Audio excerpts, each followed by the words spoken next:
what I've put on this slide is 2 Adinkra symbols that, although I saw them prevalently throughout the palaces that I was going to, the Babalawo, the priest palaces, these 2 Adinkra symbols, both the Ginyame and the Sankofa. So Ginyame means, I guess, the one that sees all, the supreme being. Supremacy of God. Because yes.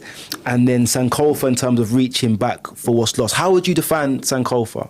Because I think the symbol is the bird. It's either the heart, sometimes it's the heart, but it's the bird with the egg, or looking back with the egg in her mouth. And it's, the story goes, she went somewhere, people were making fun of her, something like that, right? And then she had to go back home, and then when it was at home, they taught her who she was, reminded her of who she was, and then she went back strong. Because basically she went back home to remember who she was. And with that knowledge of who she was, it made her strong again. So it is not bad. The proverb is, it is not bad to go back and get what is yours.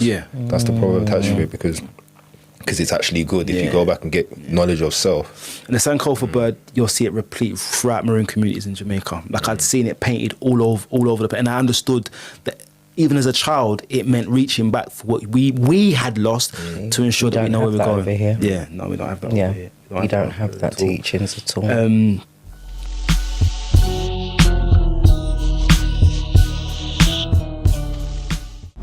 Check out the Adinkra Symbols Connect the Dots Drawing Book series. We have 4 books in the series, all with 33 Adinkra symbols turned into Connect the Dots puzzles. You have the name of the symbol, the phonetic spelling of the symbol, the meaning of the symbol, and the proverb attached to the symbol, because they usually have one. You can catch them all on Amazon. Enjoy, fun for the kids.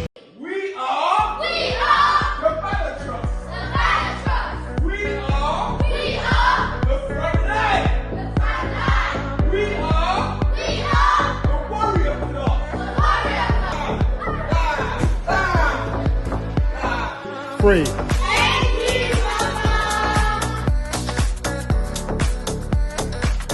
We hands up if you think you're a warrior. We are the future.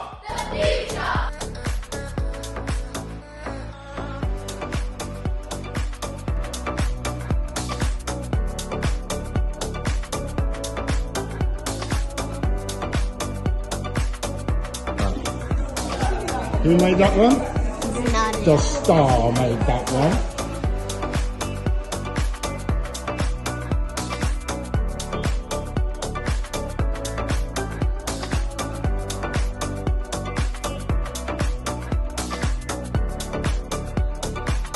We are the fight for hope.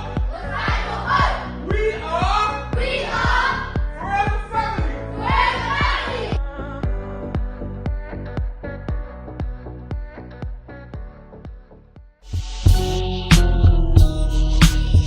So when I got to Ghana, it was clear that I was being groomed for chieftaincy.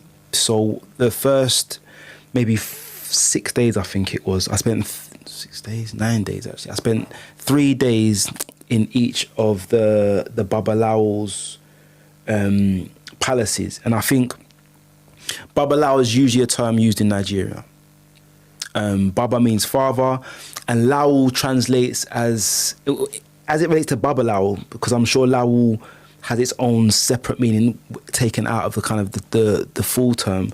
But Lawo means secrets, herbs. Secrets and herbs. So the Babalawo was the father of secrets and the father of herbs and a healer. Healing. I remember you saying that one time. Healer, herbs and secrets. And I even remember asking her, so I thought Babalawo was used in Nigeria. But actually the Gar priests will use the term Babalawo. And I heard the term priest used a few times, but I think, again, that might just be a consequence of colonialism, just using the term. Because these are people that don't speak great English, they speak Gar, but they will still use the English term priest. And I mean, to be fair, they might have just used it because they thought I might not have known Babalawo at points, so I was aware. No, it's when they mix up the English. Yeah, they mix it. So part of the process, I had to spend 3 days in each of the Babalaw's palaces, having deep conversations about my history, my background, my views. I mean, at that point, I just thought it was conversation where, you first meet someone, you kind of go through your whole backstory, if you like. I didn't realize that I was kind of being assessed at that point to see kind of whether or not I had the character that they thought was kind of something that they want to bring in to the families. So talc was used white in terms of as a purification. I don't speak Ga, and there was points where the Ga that was spoken wasn't always translated. And that kind of took me back to the idea of master, teacher, or teacher, student, actually, the submission. Like, you don't have to be aware of everything right now, as long as you trust that teacher.